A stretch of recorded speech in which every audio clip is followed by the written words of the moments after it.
जय जगन्नाथ। मु स्निग्धा आपण मानक मोर यूट्यूब चैनल किछि स्मृति किछि अनुभूति को स्वागत करुछि। सांग माने आमे मंडासर सूर्योदय देखि फेरी आसला बेले से कुहुड़िया पागटी आमको बहुत खुशी देतिला। बहुत सुंदर लगुला सेतबेलर परिवेश। तापरे आमे दासिंगबाड़ी अथवा वाटरफॉल को जीवा पई बाहरी देलु। आउ ए दासिंगबाड़ी वाटरफॉल जीवा बेले बाटरे गोटे पहाड़िया रास्ताटी पड़िथिला। पहाड़ ऊपर आकाशटा बहुत सुंदर लगुथाए। सेठारे थिबा बादल गुड़िक लगुଥାଏ ଯେପରି ସୂର୍ଯ୍ୟରଶ୍ମି ଭଳି। ତେଣୁ ଆମେ ଆଉ ସେ ପରିବେଶକୁ ଦେଖି ସମ୍ଭାଳି ପାରିଲୁନି। ଆଉ ସେଠାରେ ଆମେ ବହୁତ ଗୁଡ଼ିଏ ଫଟୋ ଉଠାଇଥିଲୁ। ଆମେ ଏହିସବୁ ଫଟୋ ଉଠାଇବା ଭିତରେ ସେଠାରେ ଆହୁରି ଅନେକ ପର୍ଯ୍ୟଟକ ମଧ୍ୟ ଆସି ପହଞ୍ଚି ଯାଇଥିଲେ। ତାପରେ ଆମେ ଦାସିଂବାଡ଼ି ୱାଟରଫଲକୁ ଯାଇଥିଲୁ। ପଣ୍ଡା ବାବୁ, ଆଚାର୍ଯ୍ୟ ବାବୁ, ସାହୁ ବାବୁ ୱାଟରଫଲ ତଳକୁ ଯାଇନଥିଲେ। ଆମେ ମିତାଲି, ପୁଷ୍ପା, ରୁନୁ, ମୁଁ ଆମେ ସବୁ ୱାଟରଫଲକୁ ଯାଇଥିଲୁ। କେତେ ସୁନ୍ଦର ୱାଟରଫଲଟେ ସେ ଥିଲା। ତା ପାଖରେ ପିଣ୍ଡିଟିଏ ମଧ୍ୟ ଥିଲା। ଲୋକମାନେ ସେଠିକି ପିକନିକ୍ କରିବାକୁ ଆସନ୍ତି ବୋଧହୁଏ। ଆମେ ସେଠି କେତେ ଗୁଡ଼ିଏ ଫଟୋ ଉଠାଇଲୁ।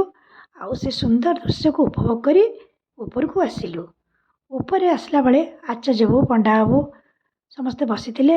ଆଉ ସେଠାରେ କିଛି ସୋରିଷ, କିଛି ହଳଦୀ ଗୁଣ୍ଡ ଆଉ କିଛି ହଳଦୀ ଖଣ୍ଡ କିଣିକି ଆମେ ପାଇନ ଫରେଷ୍ଟ ଆଡ଼େ ଗଲୁ।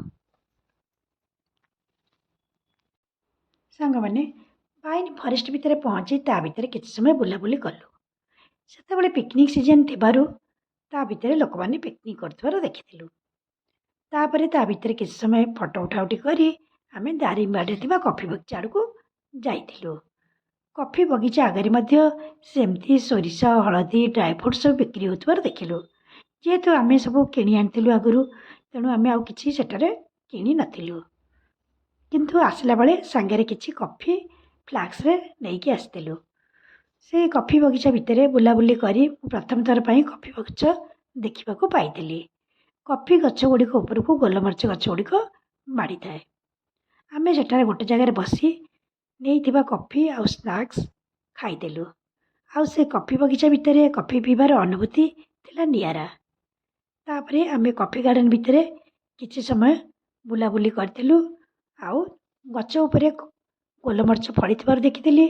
କଫି କିନ୍ତୁ ତଳେ ଗୋଟେ ଦୁଇଟା ମଞ୍ଜି ପଡ଼ିଥିଲା, ତାକୁ ଉଠେଇକି ଆଣିଥିଲି। ସାଙ୍ଗମାନେ ଏ ତ ଥିଲା ମୋର ଦାରିଙ୍ଗବାଡ଼ିରେ ଥିବା କଫି ବଗିଚାର ଅନୁଭୂତି। ଆପଣମାନଙ୍କୁ କେମିତି ଲାଗିଲା ଆପଣମାନେ ଜଣାଇବେ। ଭଲ ଲାଗିଲେ ଲାଇକ୍ କରିବେ, ସେୟାର କରିବେ। ଏତିକିରେ ରହିଲି। ଜୟ ଜଗନ୍ନାଥ।